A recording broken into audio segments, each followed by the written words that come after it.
Few pop stories carry the weight and cultural reach of ABBA, and at the heart of its sound stands Benny Andersson, a man whose melodies helped define an era. From glittering stadium tours to emotional ballads still played worldwide, his work with ABBA has remained timeless.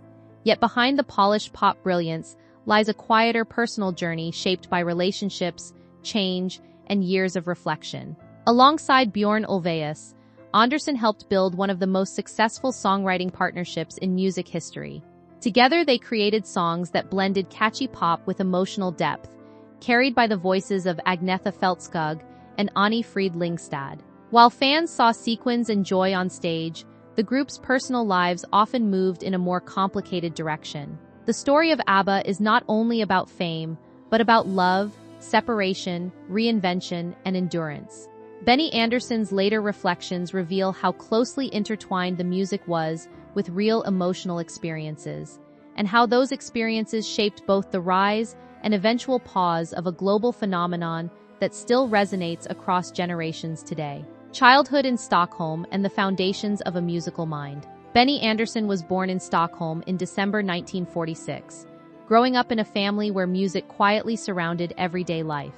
His father and grandfather both played the accordion, and this early exposure gave him a natural connection to melody and rhythm. As a child, he received an accordion at a very young age, an instrument that introduced him to Swedish folk traditions and popular Schlager music. Later, his curiosity expanded beyond local sounds as he listened to international records, including early rock and roll and pop artists.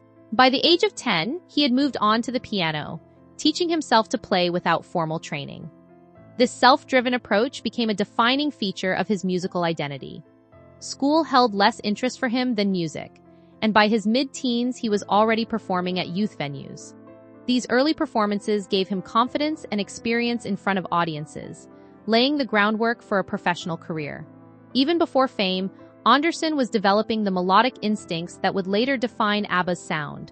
Clear, emotional, and instantly memorable compositions rooted in both folk tradition and modern pop influences. The Hepstars and the first taste of Swedish pop fame. In the mid-1960s, Benny Andersson joined the Swedish band the Hepstars as a keyboardist, a move that transformed his musical trajectory. The group quickly became one of Sweden's most popular pop acts, often compared to international beat bands of the era. Unlike many groups that relied mainly on cover songs, Andersson gradually began contributing original compositions, which helped define the band's identity. Songs such as upbeat pop numbers and melodic ballads showcased his growing confidence as a songwriter. His stage presence also made him a recognizable figure in Sweden's youth music scene. During this time, he experienced the realities of pop success, touring, recording schedules, and the pressure to consistently produce hits. The Hepstars era also introduced him to the professional music industry, where he learned arrangement, production, and collaboration skills that would later become essential. It was also a period of personal growth, as he balanced early fatherhood with a rapidly rising career. Most importantly, this phase confirmed that Andersson was not just a performer, but a creator of songs capable of shaping the direction of Scandinavian pop music. Meeting Björn and the birth of a songwriting partnership. A pivotal moment in Andersson's life came when he met Björn Ulvaeus in the late 1960s. Their connection began as a friendship built around music, but quickly developed into a powerful creative partnership. Both shared an interest in songwriting, structure, and storytelling through pop music. Early collaborations showed a natural balance. Ulvaeus often focused on lyrics and concepts, while Andersson concentrated on melodies and arrangements. Together, they began writing songs not only for their own projects but also for other Swedish artists. Around this period, they also became connected to the emerging pop scene involving Agnetha Fältskog and Anni-Frid Lyngstad, both of whom were building successful solo careers. Personal relationships formed between the two couples, creating a close-knit creative environment where music and life became deeply intertwined. This unique situation allowed rehearsals, songwriting sessions, and personal relationships to overlap, gradually shaping a shared musical direction.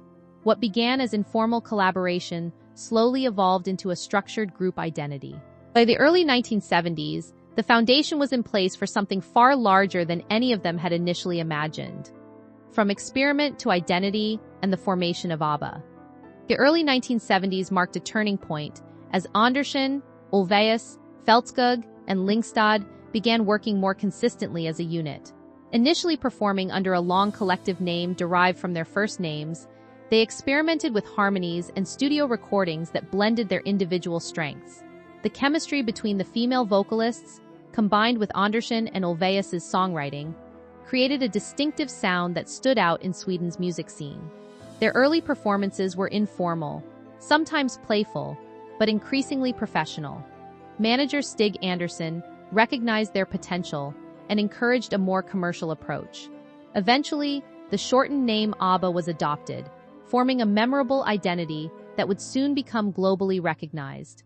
Early recordings gained attention in Scandinavia, and while initial releases had modest international reach, they demonstrated clear commercial promise. The group's combination of polished production, emotional lyrics, and strong vocal harmonies set them apart from other pop acts of the time.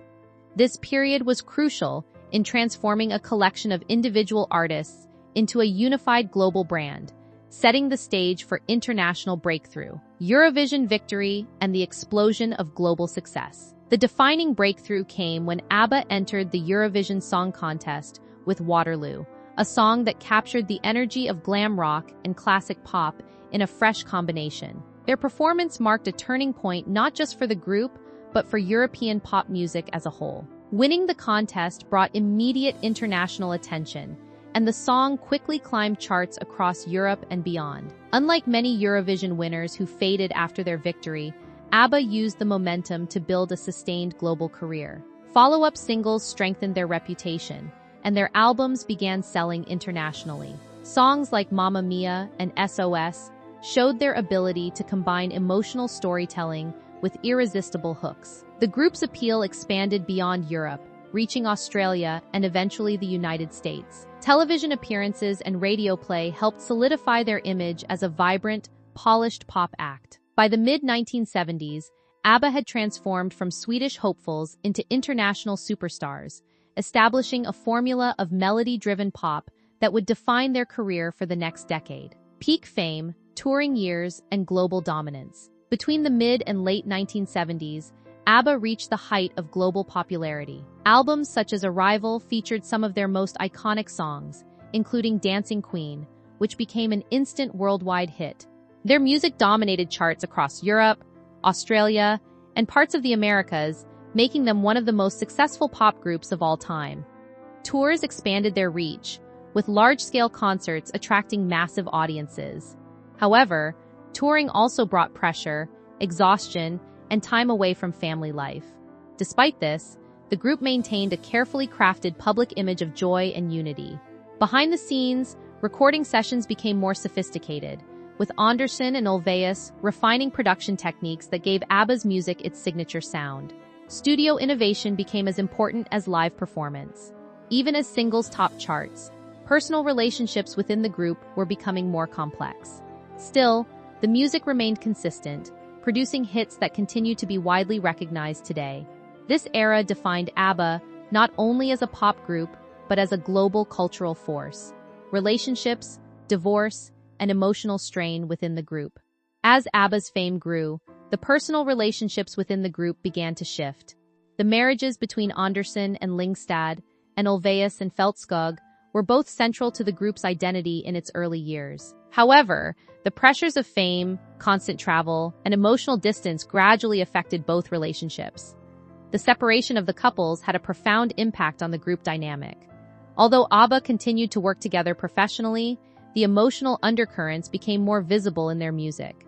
Songs began to reflect themes of heartbreak, separation, and reflection, often interpreted by fans as direct references to real-life experiences. Despite this, all four members remained committed to completing albums and tours.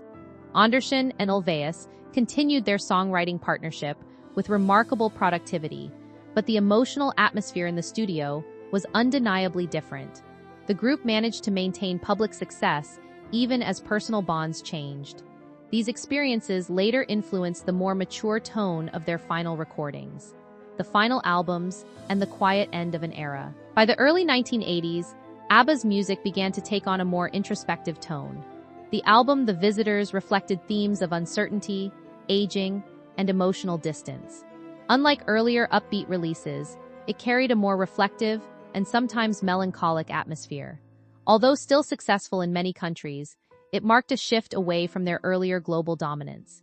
Recording sessions became less frequent, and creative energy began to slow. A small number of new tracks were attempted afterward, but not all were completed to the group's satisfaction. Eventually, ABBA's activities gradually paused without an official dramatic breakup. Their final performances and appearances marked the end of an extraordinary chapter in pop history. While there was no single moment of dissolution, the group naturally transitioned into inactivity as members pursued individual paths. Despite this, the music remained widely popular, and compilation releases continued to perform strongly in global markets. The legacy of their final years lies in the emotional honesty of their later songs, which contrasted with the bright optimism of their early work. Life after ABBA and creative reinvention. After ABBA, Andersson and Ulvaeus continued collaborating, finding success in musical theater, most notably with productions such as Chess and later projects that led to the global phenomenon Mamma Mia. These works introduced ABBA's music to new generations and expanded its cultural reach far beyond the original recordings. Meanwhile, Lyngstad and Fältskog pursued more private lives and solo projects, each dealing with personal challenges and time away from the spotlight. Andersson also explored orchestral composition and Swedish folk-inspired works, building a respected career outside pop music. The members' lives diverged significantly, yet their shared legacy continued to grow. ABBA's music remained consistently popular through reissues, films, and stage adaptations. Even without active collaboration, their influence on pop culture never faded. Personal tragedies and life changes affected each member differently, but all remained connected through the enduring presence of the music they created together. Reunion, Voyage, and the return of a global phenomenon decades after their separation, ABBA surprised the world by reuniting in the studio to record new material, resulting in the album Voyage. The project marked their first new music in nearly 40 years and demonstrated that their creative chemistry still existed. Alongside the album, a groundbreaking concert experience titled ABBA Voyage was launched in London, featuring digital avatars of the group performing their classic hits in a modern technological format. The production became a major success, attracting audiences from around the world and introducing ABBA's music to younger generations. Public appearances by Andersson and Lyngstad during anniversary celebrations highlighted the enduring warmth between the members, despite decades of separation. The project showed that ABBA's legacy was not frozen in time but still evolving. Rather than a nostalgic revival, it became a reimagining of how music and performance could exist in the modern era. The reunion proved that their impact remains culturally and emotionally powerful, securing ABBA's place as one of the most influential musical acts in history. A continuing legacy, written in music, memory, and reinvention. Even today, the story of ABBA continues to evolve, not as a closed chapter of music history, but as a living legacy shaped by time, technology, and renewed public interest. The creative partnership between Benny Andersson and Björn Ulvaeus remains one of the most influential in modern pop, with their compositions still performed, streamed, and reinterpreted across generations. Meanwhile, the voices of Agnetha Fältskog and Anni-Frid Lyngstad continue to define what ABBA sounded like at its emotional core. Projects like ABBA Voyage have demonstrated that their music can be reimagined without losing its identity, merging nostalgia with innovation in a way few groups have achieved.